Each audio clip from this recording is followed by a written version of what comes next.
tadi dibahas sama Pak Prabowo di dalam, Pak? Sudah. Ya. Baik, yang pertama tadi Pak Prabowo menyampaikan, memberikan amanah kepada saya untuk memimpin Kementerian Pendidikan Dasar dan Menengah. Dan insya Allah saya didampingi 2 orang wakil menteri, tapi wakilnya siapa belum tahu, otoritas beliau. Dan kami juga menyampaikan insya Allah bisa melaksanakan dan memimpin kementerian untuk memajukan pendidikan. Beliau juga menyampaikan bahwa pendidikan adalah kunci untuk membangun bangsa, terutama adalah kunci untuk mencerdaskan kehidupan bangsa sebagaimana amanat dalam pembukaan Undang-Undang Dasar 45. Dan kami menyampaikan kepada Pak Prabowo untuk menjadikan pendidikan ini sebagai gerakan pencerdasan untuk Indonesia Raya yang berkemajuan. Dan tadi beliau menyampaikan beberapa hal untuk bagaimana saya bisa bekerja sebaik-baiknya. Dan saya bercanda tadi, tidak perlu pantun ya Pak Prabowo kali ini, karena pantunnya sudah saya sampaikan waktu Bapak menyampaikan visi dan misi di Muhammadiyah Surabaya. Bapak, ini gitu. Kementerian Pendidikan akan dibagi atau dipecah jadi 3 atau jadi 2 sih Pak? Saya tidak tahu, tapi saya diberi amanah beliau menjadi Kementerian Pendidikan Dasar dan Menengah. Pendidikan Dasar dan Menengah, itu adakah? Ya, Pendidikan tingginya beda. saya tidak tahu, karena saya hanya diberi oleh beliau untuk melaksanakan dan memimpin Kementerian Pendidikan Dasar dan Menengah. Berarti terlepas dari universitas dan perguruan tinggi ya Pak? Kalau pendidikan dasar menengah berarti tidak mencakup perguruan tinggi.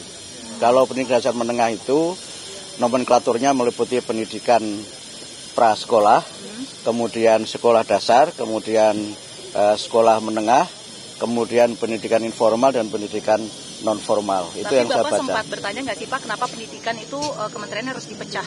Apakah karena memang ada masalah-masalah yang sebelumnya atau Bapak sempat bertanya gitu? Tidak ada penjelasan dari beliau kenapa itu dipecah.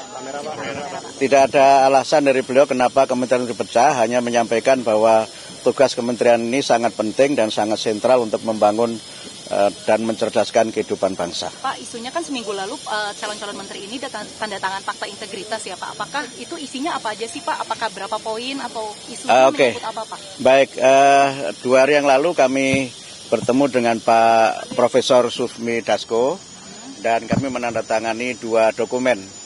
Yang satu itu dokumen kesediaan untuk menjadi bagian dari menteri dalam kabinet Pak Prabowo. Kemudian yang kedua fakta integritas yang isinya normatif saja, ya setia kepada negara kesatuan Republik Indonesia, kemudian siap mendukung pemerintahan Pak Prabowo dan menjaga wibawa beliau sebagai presiden serta juga menjaga kewibawaan bangsa dan negara.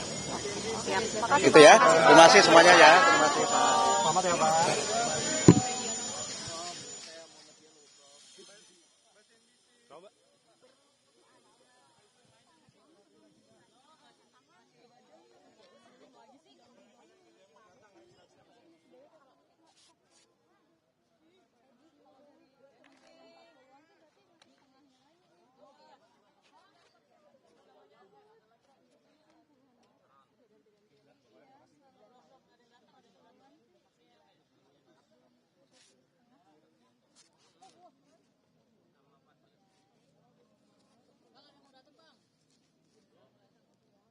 Kita saat jeda mendengarkan bahwa yang Abdul Muti sampaikan membahas soal pendidikan dasar dan menengah, tapi lebih detail soal nomenklatur atau pos kementerian yang